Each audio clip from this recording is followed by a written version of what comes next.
Setelah kita reset simulasinya, kita masuk ke langkah selanjutnya, yaitu poin B. Pada filter traffic ini yang sekarang itu diharapkan untuk hanya menampilkan HTTP dan TCP PDU-nya. Nah, untuk memfilter traffic ini bisa kita lakukan langkah-langkah seperti berikut. Kita masuk ke edit filter. Ya, di sini kita bisa show all atau non button untuk mengaktifkan semua filter atau mengaktifkan beberapa filter ya. Kemudian untuk memilih dua, kita pilih klik edit filter, kemudian HTTP dan TCP. Lalu kita close, maka yang akan muncul di simulation panel adalah hanya protokol TCP dan HTTP. Oke. Langkah selanjutnya kita diminta untuk membuka browser pada HTTP client ya. Kita buka HTTP clientnya. Nah, kita close dulu. Lalu kita masuk lagi ke browser. Lalu kita diminta untuk memasukkan alamat ini ya. Oke. Di URL fieldnya kita copy aja langsung, lalu kita klik go. Selanjutnya kita minimize, klik chapter forward until sampai kamu melihat PDU dari HTTP muncul.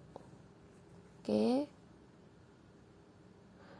Perlu diingat bahwa warna dari amplop ini yang ada di topologi window ini itu akan sama seperti HTTP PDU yang ada di simulation panel. Nah, keterangannya ada di sini, oke? Kita coba aja. Kita klik. Oke. Kita klik lagi. Masih TCP. Ya, di sini juga sudah muncul HTTP client. Oke. Kenapa memerlukan waktu yang cukup lama untuk HTTP PDU ini muncul? Jawabannya adalah karena protokol TCP ini dia akan melakukan cek konektivitasnya dulu sebelum melakukan pengiriman PDU HTTP, sehingga memerlukan waktu tes koneksi. Setelah dipastikan koneksinya aman, barulah HTTP PDU-nya bisa dikirimkan. Lalu kita diminta untuk klik amplop ya, untuk melihat PDU detailnya. Oke, kita langsung klik aja. Nah, lalu kita diminta untuk masuk ke outbound PDU detail. Oke, kita klik aja di sini. Nah, kita diminta untuk mencari, scroll ke bawah kedua dari paling bawah, session yang paling bawah. Kedua session paling bawah. Nah, di sini ditanya apa label dari session ini. Nah, session ini itu dilabeli sebagai TCP. Apakah komunikasi ini reliable? Ya, komunikasi ini adalah reliable karena ini menggunakan TCP, di mana TCP ini adalah protokol yang reliable. Dia mengecek berdasarkan koneksi. Setelah koneksinya established, dia akan mengirimkan. Maka komunikasi ini adalah reliable. Oke. Lalu diminta untuk mencatat port SRC, DST, sequence 6 dan ACK. Nah, di sini ada source portnya ya 1026, destination portnya adalah 80, terus sequence numbernya 1, terus acknowledgementnya 1. Oke, lihat pada nilai di sini text fieldnya ya, dimana lokasinya itu di sisi samping jendela ya.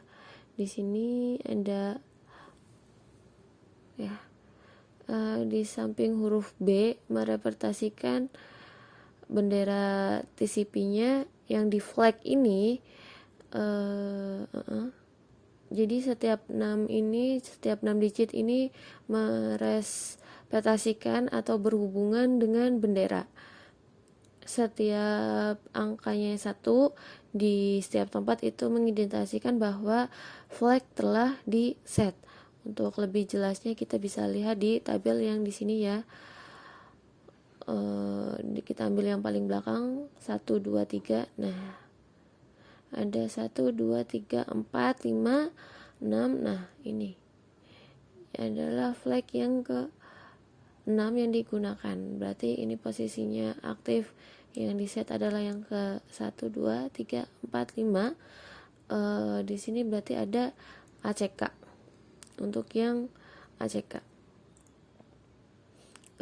manakah TCP flag yang di set pada PDU ini? Kalau kita lihat pada flag ini berarti yang di set adalah ke 5 atau ACK berdasar bit yang di sini ya.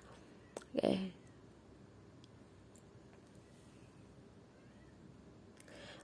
Close the PDU and click forward chapter. Oke, kita close dulu aja.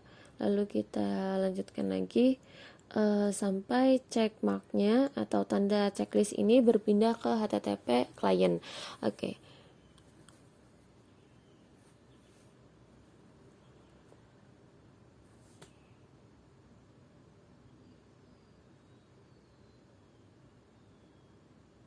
Nah, checkmarknya ini sudah kembali ke HTTP client.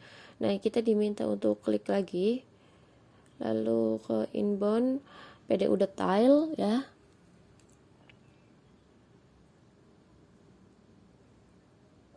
Lalu ada pertanyaan bagaimana port dan sequence number ini bisa berbeda dari sebelumnya gitu. Nah, di sini portnya adalah 80, search portnya, destinationnya ada 1026.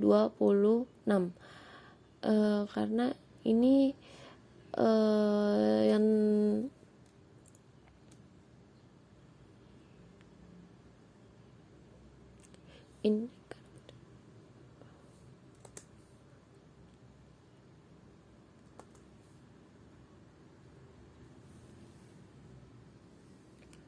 ini karena yang dikirim oleh server ya. Jadi source port sama destination networknya ini ditukar ya. Oke, lalu second numbernya tetap 1.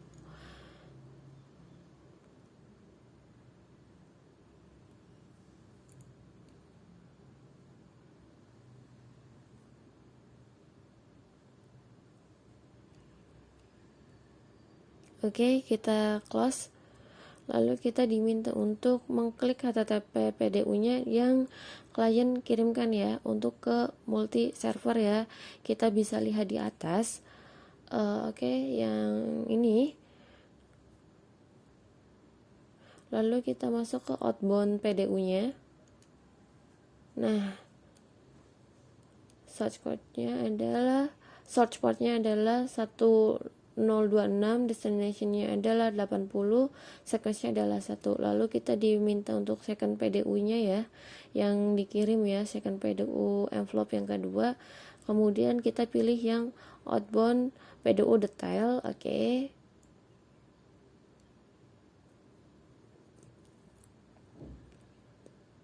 Nah, di sini ya. Di sini source portnya 1026, destination portnya adalah 80. Kalau yang tadi kita cek lagi.